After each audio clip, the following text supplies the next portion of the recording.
ചോദിക്കുന്ന രീതിയിലേക്കുള്ളൊരു അവരുടെ decision makers ആകുമ്പോഴാണ് നമുക്ക് ലൈഫ് ബുദ്ധിമുട്ടായിട്ട് മാറുന്നത്. ഞാനും വൈഫുമുള്ള ആദ്യത്തെ വീഡിയോയിൽ ഞാൻ പറഞ്ഞൊരു കാര്യം ഉണ്ടായിരുന്നു. ഞങ്ങൾക്ക് ഏറ്റവും സന്തോഷമുള്ള നിമിഷം നഷ്ടപ്പെട്ടാൽ ആ നിമിഷം ഞങ്ങൾ രണ്ടുപേരും നമ്മുടേതായിട്ടുള്ള ജീവിതങ്ങളിലേക്ക് മാറണം എന്നുള്ളത്. അപ്പോൾ അത്തരമൊരു സാഹചര്യത്തിലൂടെ തന്നെയാണ് ഇപ്പോൾ കടന്നു പോകുന്നത്. മോള് ഏറ്റവും ഹാപ്പി ആയിട്ട് എൻ്റെ കൂടെയുണ്ട്. വൈഫും മോളെ വിളിക്കുന്നു, സംസാരിക്കുന്നു. അവൾ പഠനവുമായി ബന്ധപ്പെട്ട കാര്യങ്ങളിലൊക്കെ അവളും എൻഗേജ്ഡ് ആണ്. അതുകൊണ്ടാണ് നമ്മുടെ ജീവിതത്തിൽ കുറേ കാലമായിട്ട് നമ്മൾ ഒരുമിച്ചുള്ള ഫ്രെയിമുകളൊന്നും നിങ്ങൾ കാണാത്തത്. നിങ്ങൾ ഉദ്ദേശിക്കുന്ന പോലെ ഇപ്പോൾ ലീഗലി ഡിവോഴ്സ്ഡ് ഒന്നുമല്ല. അവിടെയുണ്ട്, മോളെൻ്റെ കൂടെയുണ്ട്.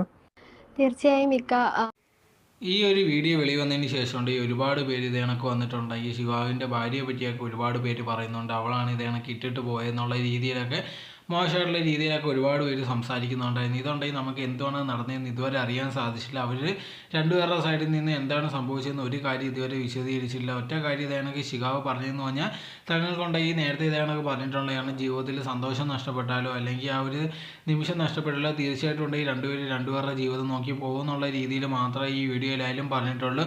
ഇതിൽ ആരായാലാണ് തെറ്റ്, ആരായാലാണ് ശരി, അല്ലെങ്കിൽ എന്തുകൊണ്ട് സംഭവിച്ചതെന്നുള്ള ഒരു രീതി ഇതുവരെ നമുക്ക് അറിയാൻ സാധിച്ചിട്ടില്ല. പക്ഷെ അതിനു മുമ്പ് തന്നെ ആൾക്കാർ കാര്യം അറിയുന്നതിന് മുമ്പ് ഇതേണ കൊണ്ട് ഈ ഭാര്യയെ പറ്റി അനാവശ്യം പറയുക, ഭാര്യ കാരണമെന്നുള്ള രീതിയിലൊക്കെ ഉണ്ടാക്കി പറയുന്നുണ്ട്. അത് നമുക്ക് ഒരിക്കലും പറയാൻ പറ്റില്ല എന്തുവാണ് യഥാർത്ഥത്തിൽ സംഭവിച്ചതെന്ന്. അതിനു മുമ്പ് തന്നെ ഇതേണത്തുള്ള കാര്യങ്ങൾ പറയുന്നത് അത്ര നല്ലതല്ല.